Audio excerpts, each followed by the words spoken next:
Today, we are going to learn about the ethics, morality, values, and advocacy. Reminder that this is just a memory refresher for those who are about to take their exam or just want to relearn about the topic. Please subscribe and hit the bell icon for more uploads. Okay, let's get started.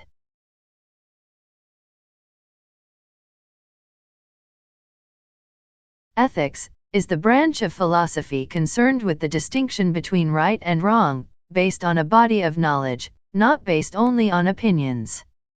The terms ethics and morality are used to describe beliefs about right and wrong and to suggest appropriate guidelines for action. In essence, ethics is the formal, systematic study of moral beliefs, whereas morality is the adherence to informal personal values. Because the distinction between ethics and morality is slight, the two terms are often used interchangeably. The ability to be ethical, to make decisions, and to act in an ethically justified manner, begins in childhood and develops gradually. Morality is the behavior in accordance with customs or tradition, usually reflecting personal or religious beliefs. The term morals, although similar in meaning to ethics, usually refers to personal or communal standards of right and wrong. It is important to distinguish ethics from religion, law, custom, and institutional practices. For example, the fact that an action is legal or customary does not in itself make the action ethically or morally right. Ethical principles. Codes that direct or govern nursing actions. The principle-based approach to ethics combines elements of both utilitarian and deontologic theories and offers specific action guides for practice.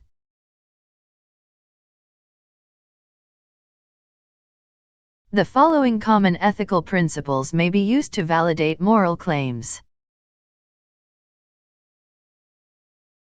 Autonomy. Respect for an individual's right to self-determination. This word is derived from the Greek words autos, self, and nomos, rule or law, and therefore refers to self-rule. In contemporary discourse, it has broad meanings, including individual rights, privacy, and choice. Autonomy entails the ability to make a choice free from external constraints. Provide the information and support patients and families need to make the decision that is right for them. At times, this may mean collaborating with other members of the healthcare team to advocate for the patient. Non-maleficence. The obligation to do or cause no harm to another. This is the duty not to inflict harm as well as to prevent and remove harm. Non-maleficence may be included within the principle of beneficence, in which case non-maleficence would be more binding. Seek not to inflict harm, seek to prevent harm or risk of harm whenever possible. Veracity. The obligation to tell the truth. Veracity is the obligation to tell the truth and not to lie or deceive others. Beneficence. The duty to do good to others and to maintain a balance between benefits and harms. Paternalism is an undesirable outcome of beneficence, in which the healthcare provider decides what is best for the client and encourages the client to act against his or her own choices. Beneficence is the duty to do good and the active promotion of benevolent acts, example, goodness, kindness, charity. It may also include the injunction not to inflict harm, see non-maleficence. Commit yourself to actively promote the patient's benefit, health and well-being or good dying. Be sensitive to the fact that individuals, patients, family members, and professional caregivers may identify benefits and harms differently. A benefit to one may be a burden to another.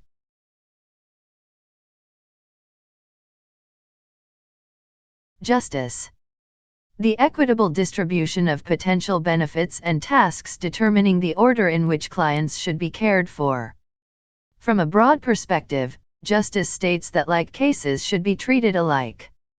A more restricted version of justice is distributive justice, which refers to the distribution of social benefits and burdens based on various criteria that may include the following: equality, individual need, individual effort, societal contribution, individual merit, legal entitlement. Retributive justice is concerned with the distribution of punishment.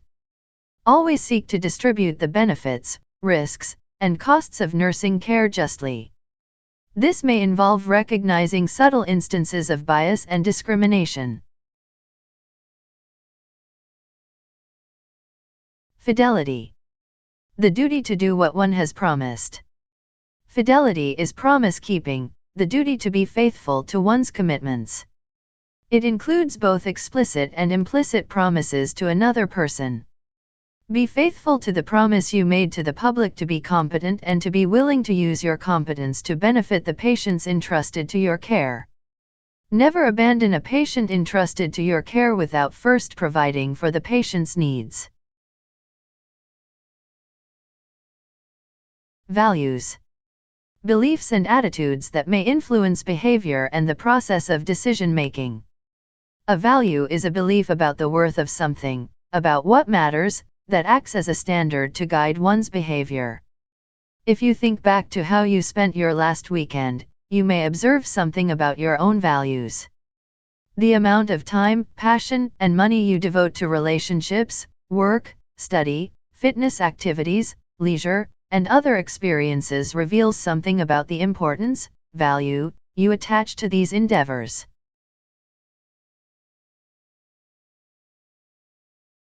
Values clarification. Process of analyzing one's own values to understand oneself more completely regarding what is truly important. Values clarification is a process by which people come to understand their own values and value system. It is a process of discovery and allows the person to discover through feelings and analysis of behavior what choices to make when alternatives are presented, and to identify whether or not these choices are rationally made or are the result of previous conditioning. Values clarification has a beneficial application to nursing. When nurses understand the values that motivate the decisions and behaviors of patients, they can tap these values when teaching and counseling patients. For example, a man who does not value his own health and well-being may be motivated by the value he attaches to being a good father for his children, to make needed lifestyle changes. Ethical codes is a set of principles that reflect the primary goals, values, and obligations of the profession. Ethical codes provide broad principles for determining and evaluating client care. These codes are not legally binding, but the Board of Nursing has authority in most states to reprimand nurses for unprofessional conduct that results from violation of the ethical codes.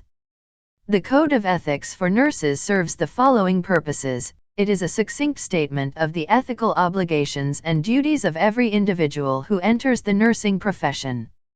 It is the profession's non-negotiable ethical standard. It is an expression of nursing's own understanding of its commitment to society. Specific ethical codes are as follows. A. The Code for Nurses developed by the International Council of Nurses. B. American Nurses Association Code of Ethics.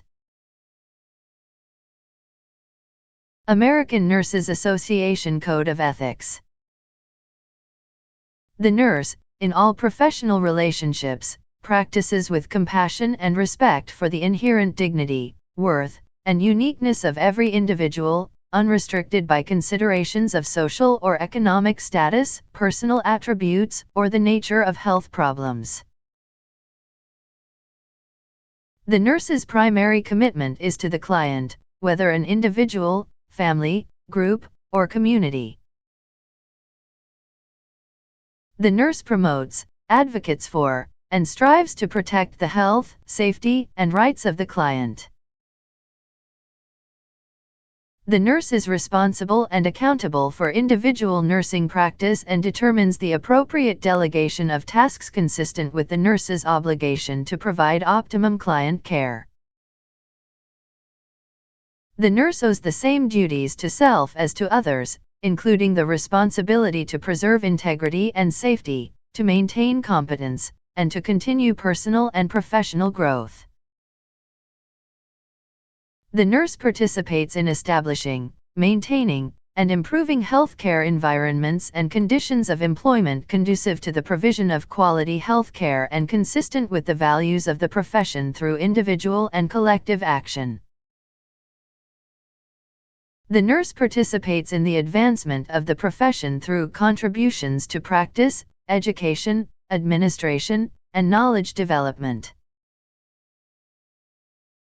The nurse collaborates with other health professionals and the public in promoting community, national, and international efforts to meet health needs. The profession of nursing, as represented by associations and their members, is responsible for articulating nursing values, for maintaining the integrity of the profession and its practice, and for shaping social policy. Ethical codes is a set of principles that reflect the primary goals, values, and obligations of the profession. Ethical codes provide broad principles for determining and evaluating client care. These codes are not legally binding, but the Board of Nursing has authority in most states to reprimand nurses for unprofessional conduct that results from violation of the ethical codes. The Code of Ethics for Nurses serves the following purposes. It is a succinct statement of the ethical obligations and duties of every individual who enters the nursing profession. It is the profession's non-negotiable ethical standard. It is an expression of nursing's own understanding of its commitment to society. Such dilemmas may occur as a result of differences in cultural or religious beliefs. Advocate. An advocate is a person who speaks up for or acts on the behalf of the client, protects the client's right to make his or her own decisions, and upholds the principle of fidelity. An advocate represents the client's viewpoint to others. Advocacy in nursing practice. Bridging vulnerable patients and the resources they need to secure health outcomes, nurses have always been strong patient advocates. Advocacy is the protection and support of another's rights. This role is increasingly important because of patients' changing expectations and demands, and because the public has learned that in our increasingly market-driven healthcare economy, there are no guarantees that the healthcare system will work to secure their safety and health. An advocate avoids letting personal values influence advocacy for the client and supports the client's decision, even when it conflicts with the advocate's own preferences or choices. Nurses who value patient advocacy make sure that their loyalty to an employing institution or colleague does not compromise their primary commitment to the patient. Give priority to the good of the individual patient rather than to the good of society in general. Carefully evaluate the competing claims of the patient's autonomy, self-determination, and patient well-being. Ethics committees. Ethics committees take a multidisciplinary approach to facilitate dialogue regarding ethical dilemmas. These committees develop and establish policies and procedures to facilitate the prevention and resolution of dilemmas. An increasing number of healthcare institutions have developed ethics committees whose chief functions include education, policy making, case review, consultation, and, in some cases, research. Some committees focus on clinical ethics and some on organizational ethics. These committees are uniquely equipped to deal with the complexities of modern healthcare because they are multidisciplinary and provide a forum in which radically divergent views can be aired without fear of repercussion. Nurses bring an important voice to the ethics committee. When clinical issues are being reviewed, nurses can help to ensure that the technical facts are understood, that the appropriate decision makers have been identified, that the patient's medical and overall best interests have been identified, and that the course of action selected from the alternatives is justified by sound ethical principles. Nurses' strong backgrounds in interpersonal communications allow us to contribute unique knowledge about the patient and family to the discussion and to facilitate the ethics committee's group dynamics. Nurses also play an important role in policy making. They are frequently able to identify what policies are needed to address recurring ethical concerns and to suggest needed modifications of existing policies. Reminder: an important nursing responsibility is to act as a client advocate and protect the client's rights. Thank you very much for your unwavering attention throughout this presentation. I hope that you've learned something from it. Please subscribe on my channel and hit the bell icon for more uploads.